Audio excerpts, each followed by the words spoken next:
I don't want to upset you, but we think Monty is a confidence man. No. Yep. Hey, what's up, world? I recently realized that the best way, or at least one of the best ways, to debunk or to shut down or to expose the Flat Earth movement and the Flat Earth community is by simply presenting what Flat Earthers say about things that disprove a Flat Earth. I was originally going to make this video simply about what Flat Earthers say about planets, but then I realized I sort of have to explain what Flat Earthers say about stars in order to fully explain why they say what they say about planets. So let's begin by quickly going over what Flat Earthers say about stars. And you know what, while we're at it, we'll just go over a couple of other talking points of Flat Earthers that are just patently retarded. So I'm going to begin by discussing this video that I did 4 years ago about Eric Dubay's theory on the southern star trails. And you know, I didn't realize it at the time, but it's actually a really good thing that I made this response video when I did, because what Flat Earthers say about stars today is not what Flat Earthers said about stars this many years ago. Let me explain. On a flat model, the southern star trails as we see today cannot be possible. There is not a single flat model that can replicate or reproduce the southern star trails as we see today on a globe or on a spherical model. Let me show you exactly why. The southern star trails, let's take a look at them first actually. The southern star trails have no pole star. However, they still go around in a circle as if they're revolving around a pole. Much like the northern star trails. Let's take a look at the northern star trails. This is the northern star trails. Now, both of these two star trails differ greatly from the equatorial star trails. The star trails at the equator move from right to left. And there's a reason why they do this, and it has everything to do with the shape of the Earth. Now let me explain to you why this is impossible on a flat model. Let's go back to a flat model. Actually, let me first explain to you why this is happening on a spherical model. Now the reason why it's happening on a spherical model is because a sphere has two poles. It has a northern pole and a southern pole, especially if it's rotating on a fixed axis like this. A flat model will only have one pole at the center. Everything at the edge of the flat Earth model should look like the star trails at the equator. So the edge of the flat Earth should really look like this, but it shouldn't even have the tilt. It should just be going from left to right. But Eric Dubay had this video titled Flat Earth Star Trails Explained. And this is the video that I did a response video to in my video that's titled Eric Dubay's Southern Star Trails Debunked. So in this video of Eric Dubay's, and by the way, Eric Dubay, this video, it existed on his previous channel. After I pointed this video out to Eric Dubay, and I know he saw the video because he interacted with me in the comments, after I pointed that out to him, his channel suddenly got deleted by YouTube, apparently according to him. I don't think it was deleted by YouTube, because when YouTube deletes a channel, it'll say that this channel was removed for violating their terms of services. But when you use an old link for that channel, for his previous channel, it didn't say that. It just says that the channel was deleted. And I really should have grabbed a screenshot of that. I probably have one actually in an old hard drive that I'm not about to go and look through. But also, if his channel really was deleted by YouTube for violating their terms of service, how does he have another channel on YouTube titled Eric Dubay that's fully monetized today? But anyway, he had this video, Flat Earth Star Trails Explained. Now, in this video of his, he says some totally insane stuff. The first thing, actually, here's a model of what the star trails should look like on a flat Earth. And this is the thing that he presents in his video. And he's like, yeah, at the center you have Polaris, which is the northern star trails, which are circular, as I just showed you before. And then he was claiming that there are straight lines over here. And then he shows this totally fake image of, it could actually even be an image of the North Pole. And it shows like kind of like horizontal lines, sort of. I'm not sure if you could see that. and he was claiming that that's what is seen at the South Pole. And I really doubt this is actually the South Pole, because if you look at this image, there's a tree line here, and this tree line probably wouldn't exist in the South Pole, because the South Pole is Antarctica. I don't think that there's any trees in Antarctica, so this looks more like Alaska or northern Canada. But that just shows like the level of deception from flat earthers. But anyway, so in this video, he tries to claim, because then he shows like another image. You'll have to go and check out this video of mine that I do on this. But he claims, though, because after showing this, because he then shows another image that does show the Southern Star Trails. Now, he does acknowledge that there is a circle. He provides an image that does sort of acknowledge the Southern Star Trails, but it's a very deceptive circle, and instead of showing the circular Southern Star Trails like this, it shows more of like they're all distorted and jacked up, and he claims that it's all perspective. He claims that the lines are straight, but perspective makes them look all warpy. It's like because the sky's so big, it's perspective, and it's hilarious because he always accuses NASA of using the perspective argument. He always accuses NASA of saying, oh, well, the horizon only looks like that because of perspective.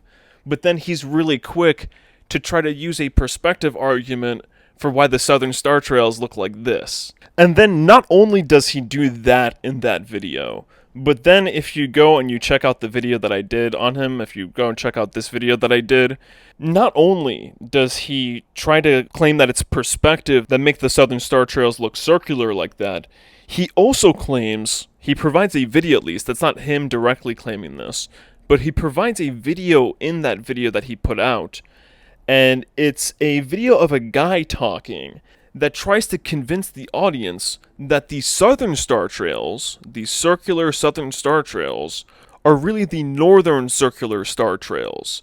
And basically he tries to convince the audience that when you're in the Southern Hemisphere and you're looking south, you're not looking south this way towards the South Pole, you're actually looking north when you're in the Southern Hemisphere. So he's trying to claim, Eric Dubay, one, he's trying to claim that the Southern Star Trails are just a distortion from perspective, and he provides this awful image to try to claim that that's what you see in the Southern Hemisphere, even though that's not what you see in the Southern Hemisphere. So he tries to claim that bullshit, and then he puts this other guy out in the video who's trying to claim this nonsense. That's like, oh yeah, when they're looking south, they're actually looking north, and they're looking at the Northern Star Trail. Now, this, of course, makes no sense whatsoever, because there are totally different stars and objects in the Southern Hemisphere than there are in the Northern Hemisphere. But it also doesn't make any sense, because it's like, alright, well, if you can see the Northern Hemisphere from the Southern Hemisphere that far away, then you should also be able to see the sun, because their whole thing with why you can't see the sun is because it goes out of your line of sight.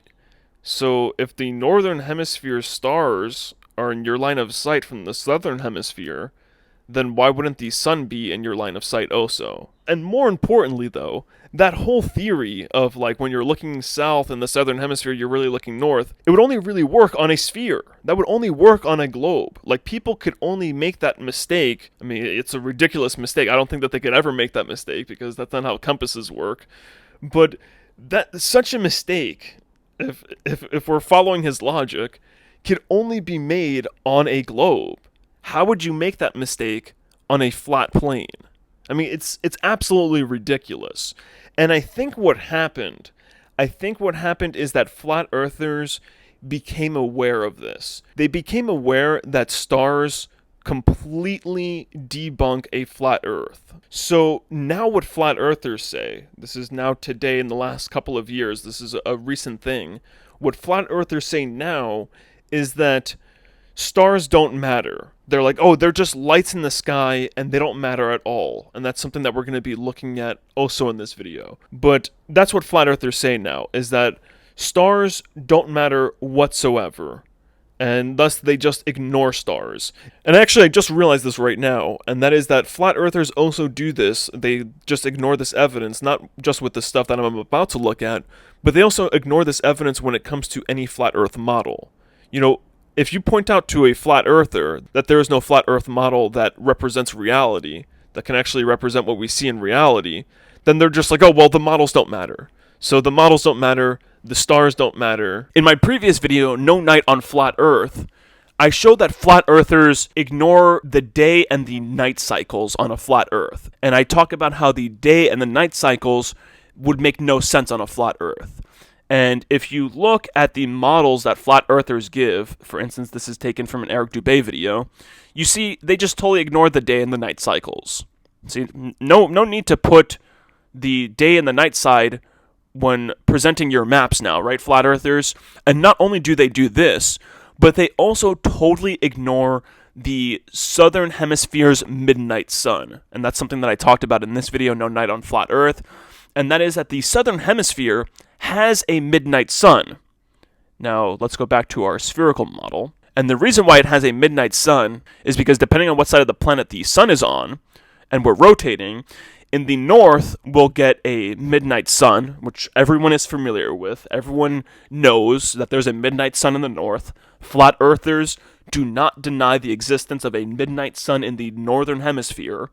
But when it comes to the southern hemisphere, they have to deny it. Now, the midnight sun does exist in the southern hemisphere. There's many ways to prove that a midnight sun exists in the southern hemisphere without even going to the South Pole. For instance, if you just go to like these parts, like these really southern countries, you'll see that during their summer, they see the sun for up to 16 and 17 hours, just like people in the far northern countries over here see the sun for that many hours during their summer. So clearly there is a midnight sun in the southern hemisphere, but flat earthers have to deny it because a midnight sun in the southern hemisphere would be impossible. You see? It's too big down here. The southern hemisphere is too large. The trail, this is the trail that they claim the sun follows. Their trail is too wide. No place here can the midnight sun exist in the southern hemisphere. They claim it can exist in the north because it has a tighter circle here. But it would be impossible for the midnight sun to exist in the southern hemisphere on a flat earth, any flat earth, not just this model here, any flat model whatsoever. So what do flat earthers do? They simply deny its existence. And by the way, this thing that Eric Dubay created here is retarded. The time actually goes backwards here. This is how fucking retarded flat earthers are. Their time doesn't even go in the right direction. His time is literally going backwards here. It should be 12 a.m. over here and 6 a.m. over here. Instead, he has 12 a.m., 6 p.m. over here. Like, what's going... Anyway, I digress. Now, the other thing that flat earthers deny that's worth talking about is when they talk about water conforming to the outside of a sphere. So this is flat earthers' like trump card. This is like their wild card. Like, they believe nothing can debunk their water conforming to the outside of a sphere. So flat earthers, they pour the water on the sphere, and they're like, look, water does not conform to the outside of a sphere. And they're like, this is 100% proof Earth is flat. Well, actually, I just realized they can't even fucking spell. This is incorrect grammar. Earth's flat? Like, this is like, the flat belongs to Earth? Like, what the fuck? Yeah, more proof that flat earthers are just shills. They're just confidence men. They're just able to lie to you guys with the same confidence that a person has when they're telling the truth. Okay, that's all these people are, is confidence men. So, what the flat earthers are ignoring here is very simple. They're ignoring fucking gravity. And I know people, all of flat earthers and actually not even just flat earthers, but even people like other truthers and stuff, they deny the existence of gravity. However, you can prove gravity pretty easily. I'll just point to the fact that microgravity methods, or gravity in itself, is actually used for work in the real world. So, for example, gold and silver prospectors, or people who are out looking for gold and silver, use magnetic, radiometry, and microgravity methods to locate gold and silver. Now, the reason why you can use microgravity to locate things like gold and silver underground is because gravity isn't the same everywhere on Earth. Gravity is slightly stronger over places with more mass underground than over places with less mass. But anyway, we can see what they're saying here in the Earth's gravity field anomalies. I mean, this isn't really important, the gravity field anomalies. Really, the most important thing is the fact that areas with more mass underground have stronger gravity. To me, that in itself proves the existence of gravity. However, it's not necessarily only gravity that's keeping the water to the ball Earth. It's also atmospheric pressure. So there's gravity, and then there's all of the pressure, the atmospheric pressure, which in itself is probably linked to gravity, but still they're ignoring it, and they're also ignoring, of course, the magnetic field. Now, I found this very interesting video titled "Everything is Magnetic," and not only does he move water with a magnet, he also moves wood with a magnet.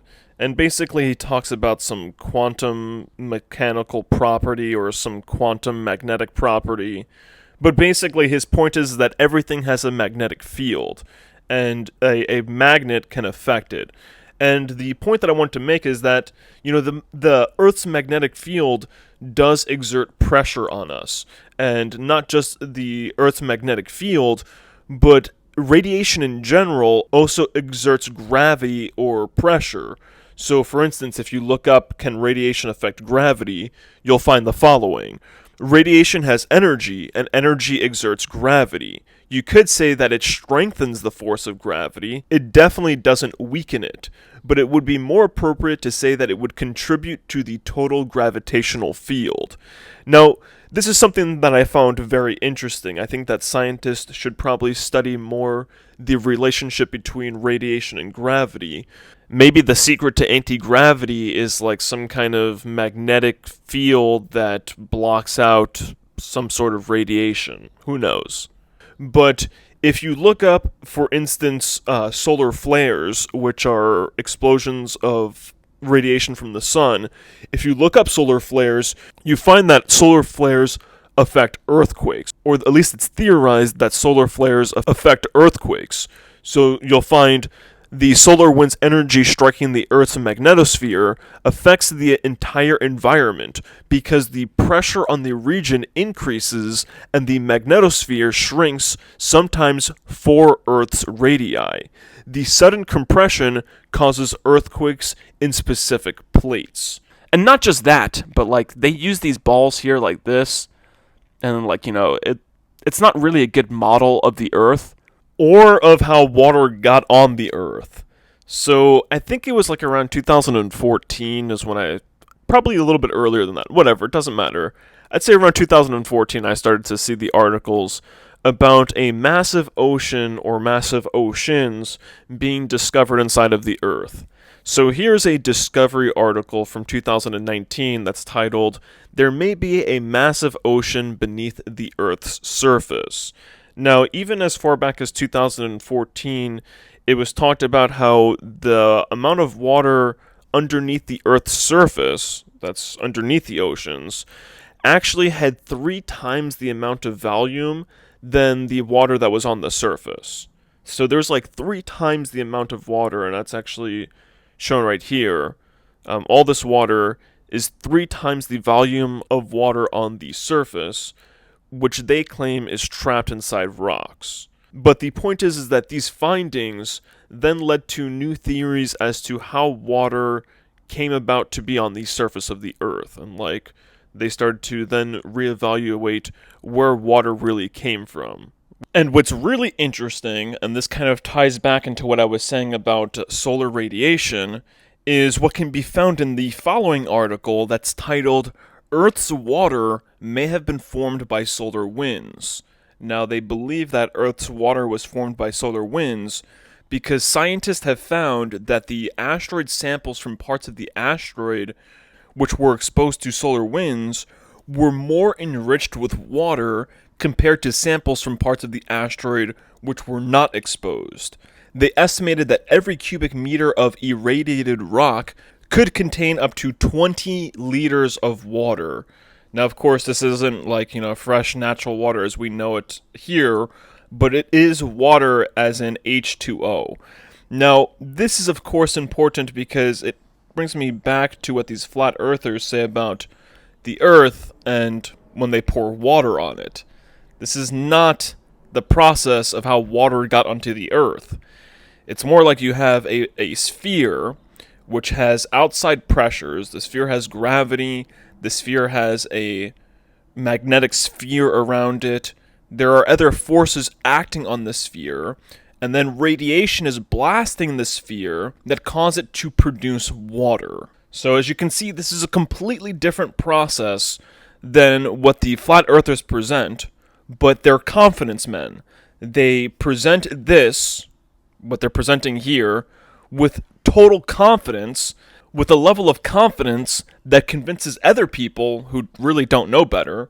It convinces them that they must be telling the truth, because just look how confident they are. But that's not really important. That's neither here nor there. The important thing is that flat earthers, they just completely ignore gravity. When you talk to them about gravity, like, no, gravity doesn't exist.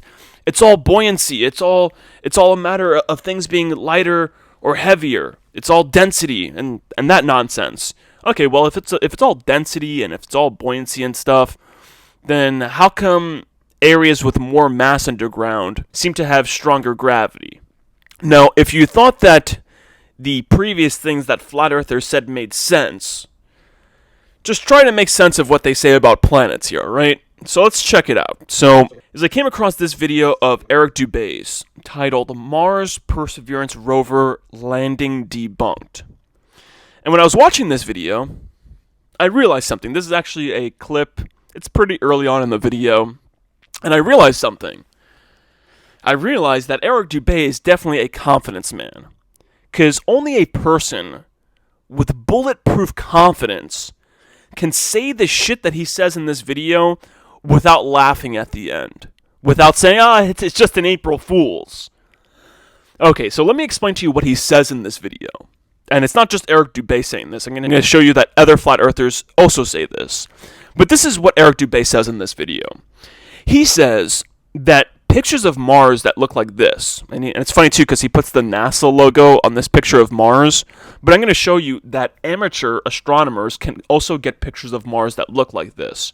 But anyway, we'll just focus on what he shows here. So he says that the pictures that NASA produces of Mars, he says that that's not what Mars looks like.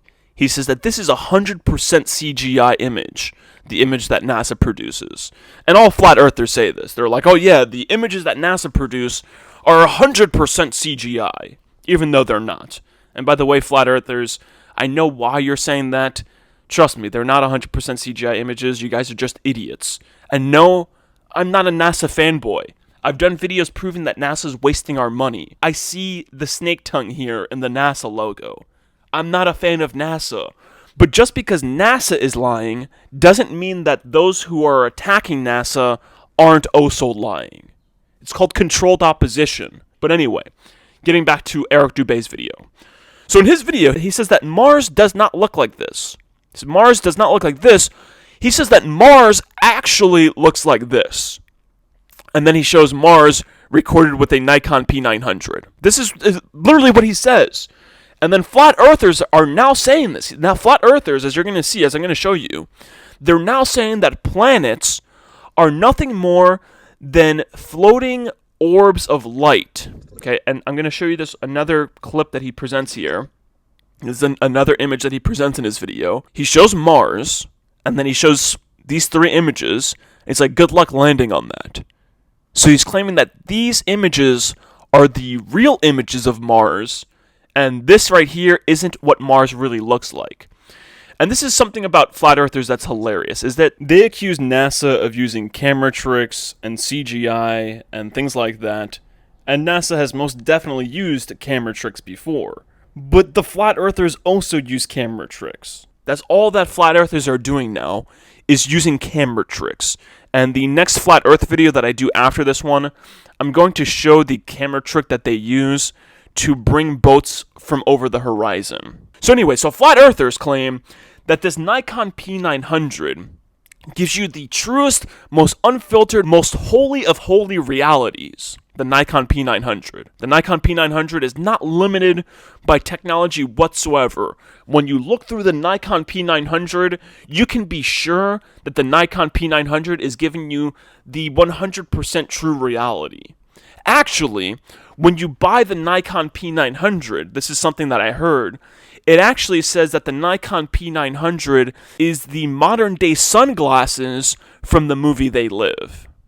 True story, true story. So anyway, This is what flat earthers are saying, and here's something that Eric Dubay says. Let's see if you can hear what he says here. Photographs, and look nothing like Mars when seen through a telescope.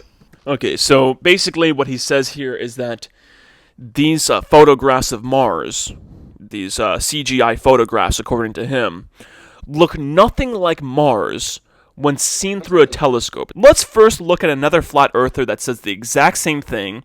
I've actually never heard of this flat earther. I just kind of came across him on BitChute. Let's listen to what this other flat earth confidence man has to say. The word planet, the etymology for planet, listen. The etymology for planet is wanderer, okay? It's a wandering star.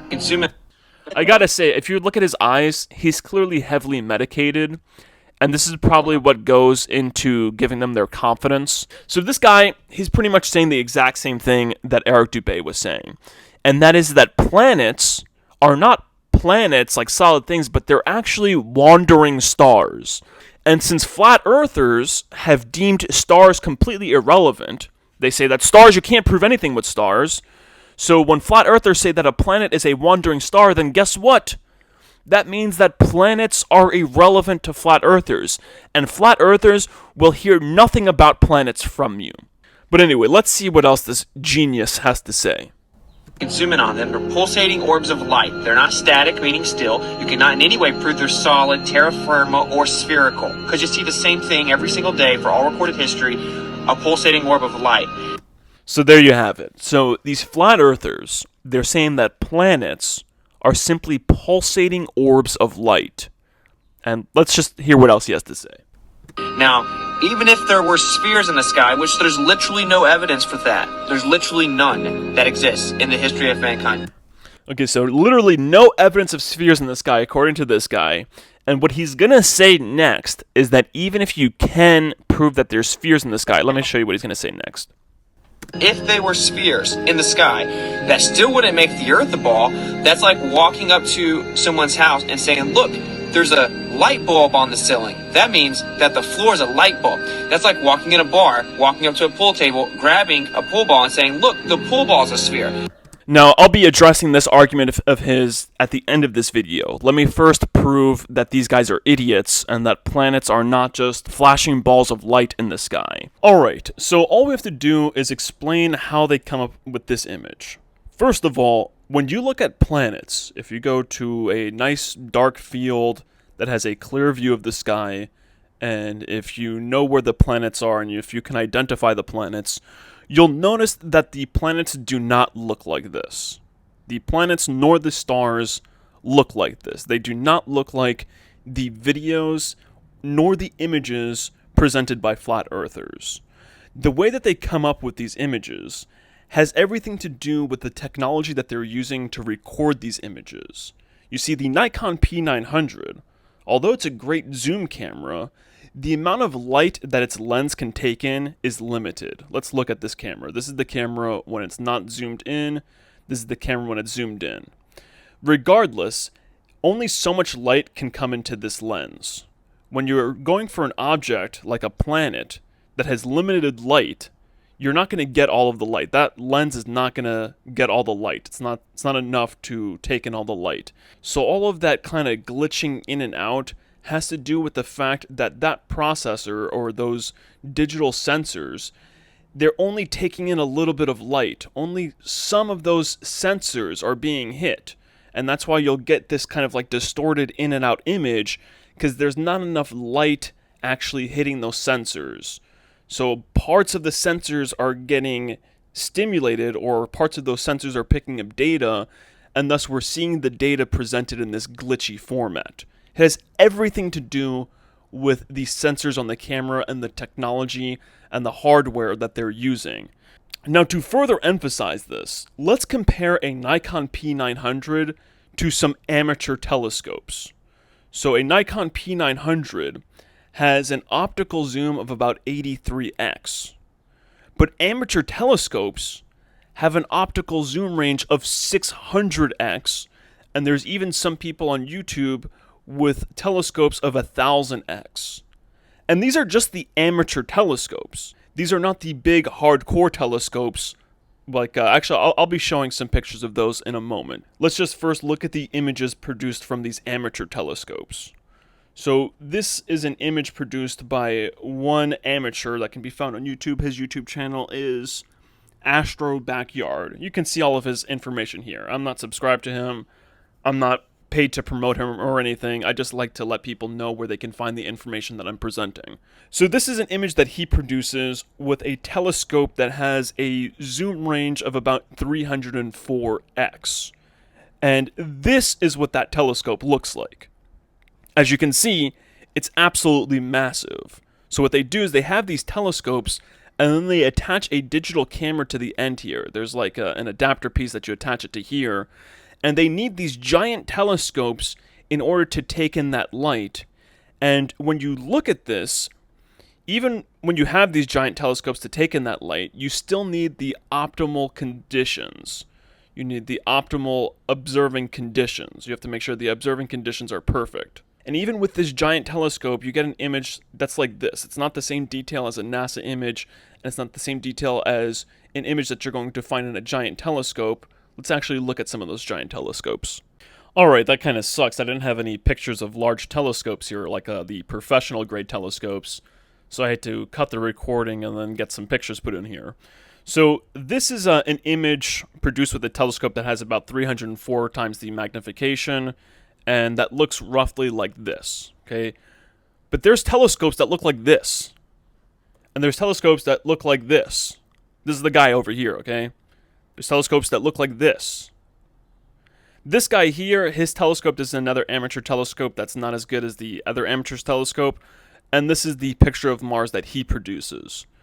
My point is that Eric Dubay and these flat earthers are trying to say that a little camera like this is giving you a more authentic picture of the planets than giant telescopes like this, than amateur telescopes like this.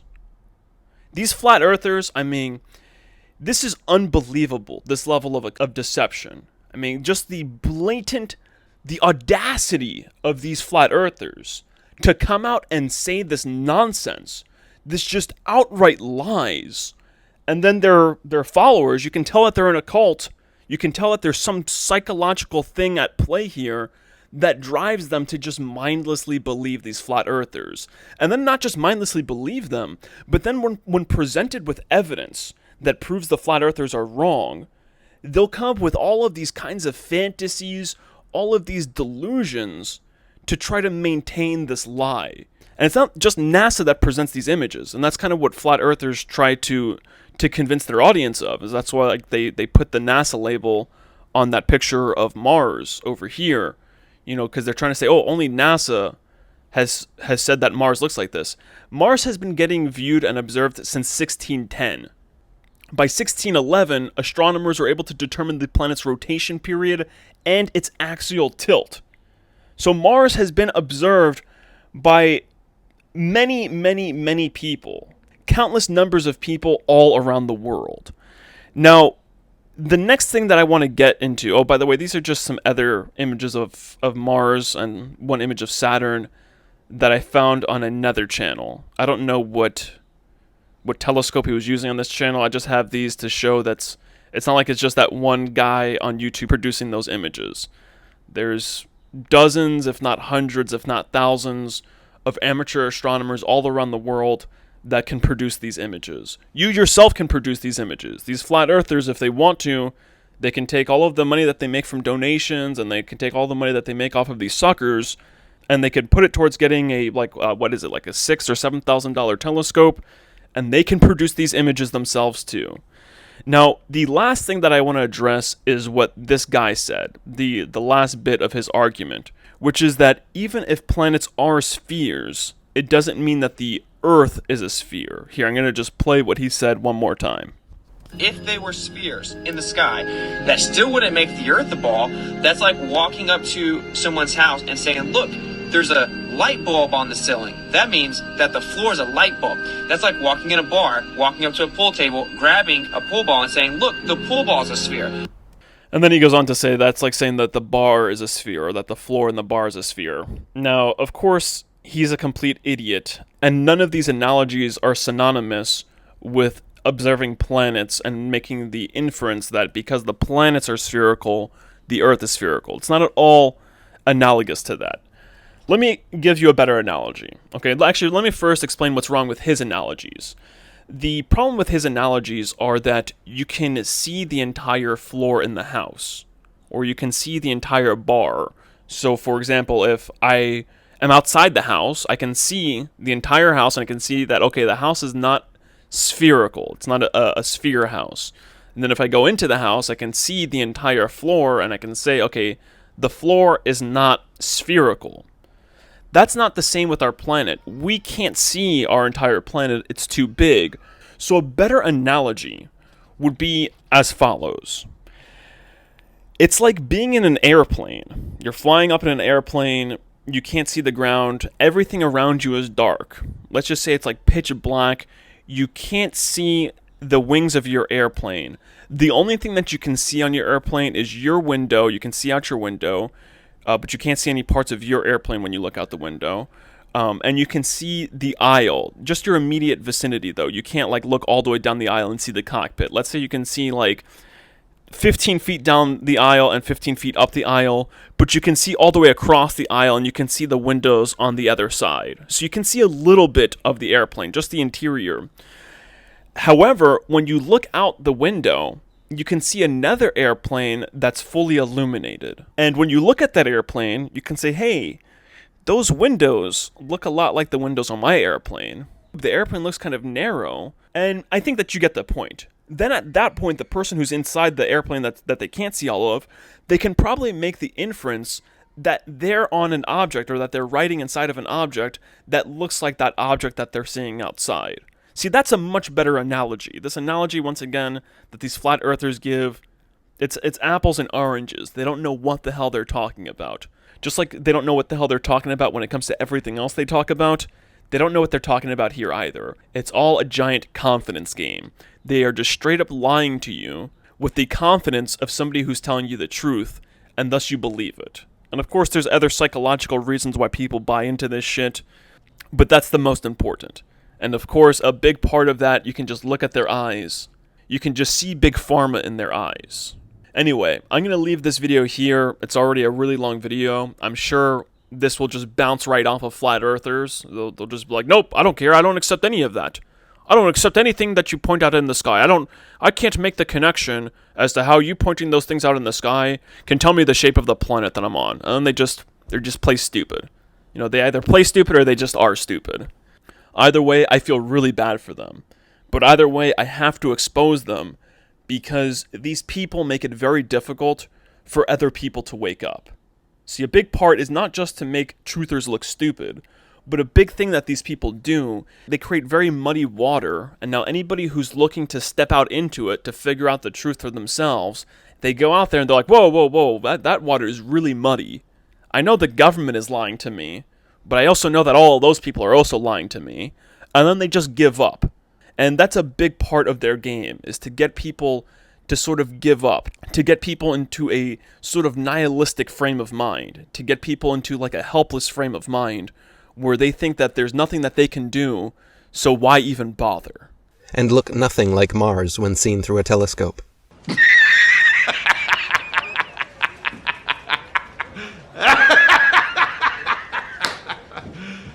You serious?